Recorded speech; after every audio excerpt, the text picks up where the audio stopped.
konsep pengembangan dari Kisai Agro di samping menjalankan bisnis kuliner dan pertaniannya, dan juga ada di sana berkeinginan untuk generasi muda ini mau belajar bertani untuk penerus generasi petani itu sendiri. Karena untuk saat ini kaum muda sudah sangat jarang sekali untuk mau terjun di bidang pertanian, karena mereka beranggapan petani itu miskin dan kotor. Jadi di Kisai Agro ini kita membuktikan bahwasanya petani itu tidak miskin dan tidak kotor.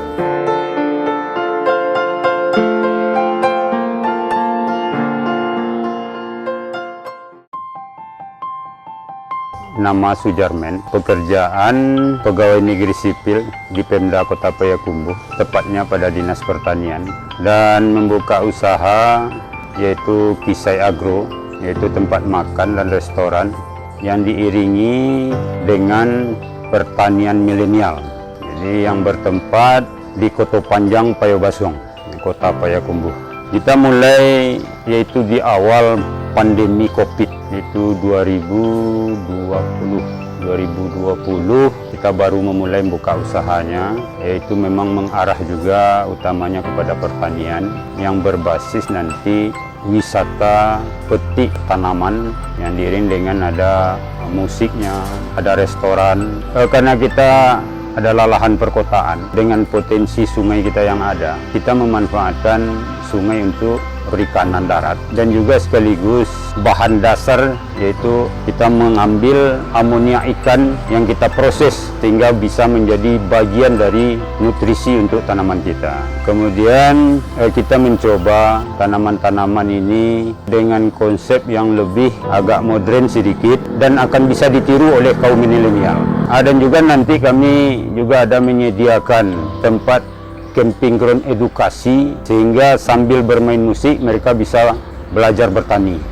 Kita mempunyai lokasi itu. Kita melihat potensi kita yang ada di Payakumbuh, kemudian jarak tempuh ke Pekanbaru dengan peluang perbaikan jalan, dan kita mengacu ke daerah Jawa. Hanya potensi daerahnya biasa, tetapi dengan packaging yang bagus. Sementara kita Payakumbuh, saya tidak perlu kita mempacking begitu bagus, alamnya sendiri pun sudah bagus, potensi alamnya sudah bagus gitu. Jadi sedikit aja kita mempoles, pertanian kita jauh lebih bagus sebenarnya dibandingkan dengan Jawa. Tinggallah kemauan dari kaum milenial nantinya. Kalau yang kita membangun secara GH, sebenarnya jauh lebih efektif greenhouse ini. Karena mungkin di modal awal pertama yang kita harus mengeluarkan yang agak mahal. Tetapi waktu perawatan kita jauh lebih hemat, baik pemakaian pupuk ataupun pemakaian pestisidanya. Gitu. Hasil pertanian kalau kita memakai greenhouse itu jauh lebih terjamin dari yang memakai yang di luar konvensional. Karena kita udah antisipasi hama memang jauh berkurang. Tapi di Kisai Agro, itu kita ada membuat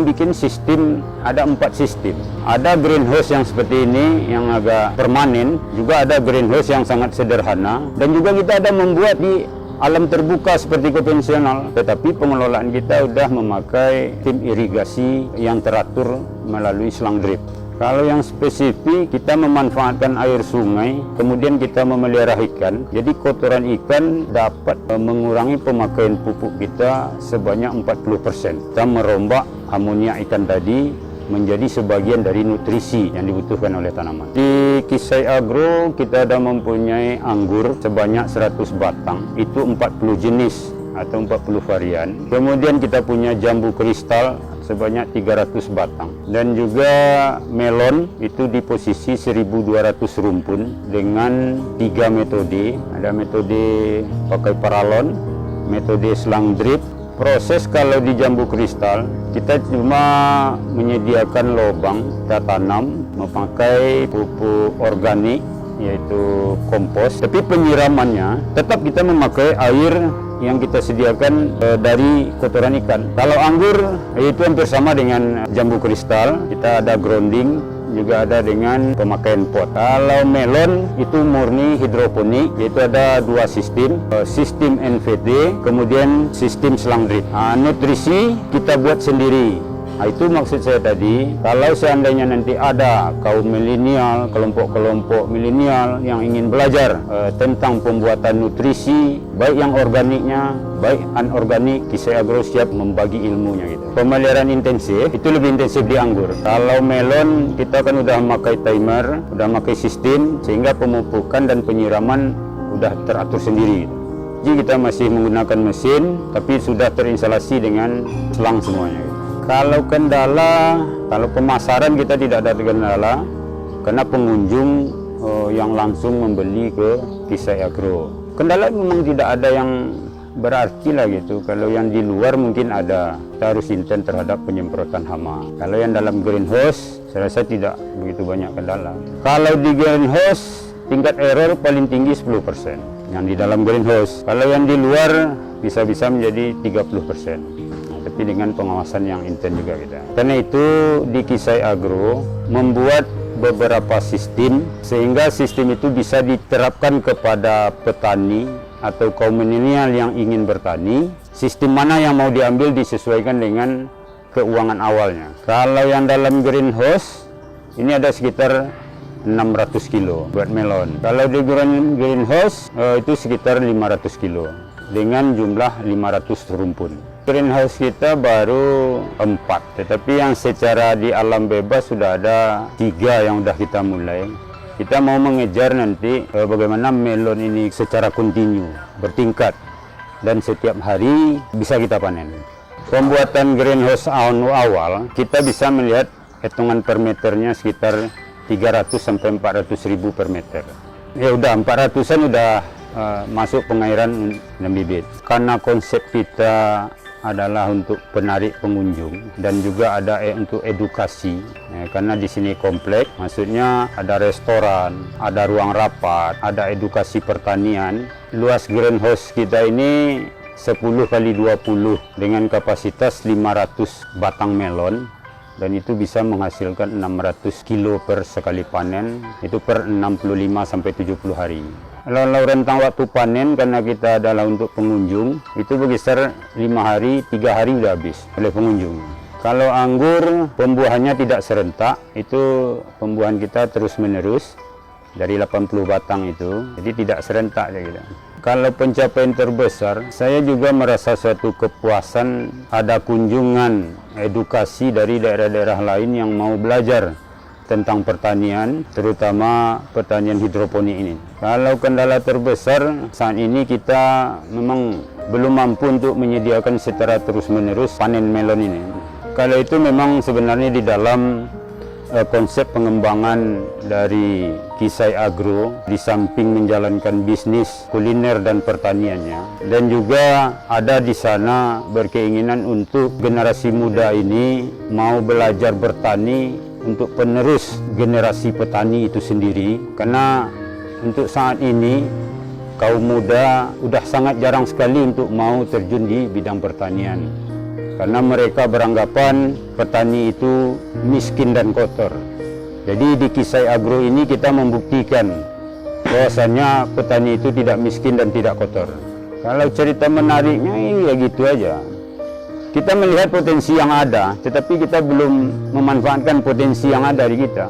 Contohnya Payakumbuh ini mempunyai 3 sungai yang besar dan 7 anak sungai. Dan itu dibiarkan aja mengalir sepanjang masa. Sementara itu bisa kita manfaatkan untuk pertanian yang sangat berpotensi. Kalau moto kita, yuk kita bertanam, kita cukupi kebutuhan pangan, khususnya Payakumbuh dan Sumatera Barat. Dan kami menghimbau untuk kaum generasi muda untuk terjun ke pertanian, di mana pertanian itu prospek. Kisai Agro siap mendampingi mengenai pemeliharaan tanaman, baik melon, anggur, dan jambu kristal. Kalau jambu kristal, kita mendapatkan bibit memang dari Pekanbaru. Kemudian anggur kita mendapatkan bibit impornya dari Bekasi. Kemudian yang mungkin awal pertama, mungkin orang Bekasi itu yang datang ke sini dan langsung mereka yang menanam dan mengajarkan cara budidaya anggur yang benar. Jadi baik media tanamnya yang poros, di mana media tanamnya itu kita mengambil dari arang sekam dan kokopit tambah tanah itu 50-50%.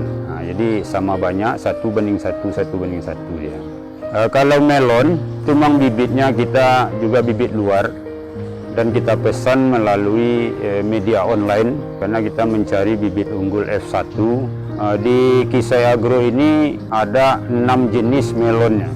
Melon dari Korea itu mereknya Chamoy, kemudian ada dari produk panah merah itu Sienta. Nah, kemudian ada juga rock melon, kemudian ada melon Jepang. Kalau untuk pemupukan, seperti mana yang saya sampaikan tadi, pupuk dasar pertama kita ngambil dari kotoran ikan yang kita lakukan rotasi, itu mendapatkan 400 ppm. Dan kita buat berbentuk mol dari cangkang telur sama air kelapa, itu kita mendapatkan 300 ppm. Kebutuhan tanaman melon ini 1000 sampai 1500 ppm. Kekurangan dari yang organik kita buat tadi, itu yang kita tambah dengan pupuk anorganik. Untuk pembuatan pupuk itu tadi, itu yang saya sampaikan tadi, Kisai Agro nanti siap mendampingi pembuatan trisi dari tanaman-tanaman di sini. Karena nanti kita tunjukkan media-media sosial mana yang menjual. Kemudian kita bisa merekomendasikan nanti mana yang bagus di Payakumbuh. Karena udah beberapa kali kita coba, udah banyak varian, karena itulah kita mencari varian-varian mana yang cocok tumbuhnya di Payakumbuh, kemudian pasarnya pun cocok. Sekian gambaran tentang pertanian dari saya, Sujarmen, yaitu salah satu owner dari Kisai Agro. Terima kasih. Assalamualaikum warahmatullahi wabarakatuh.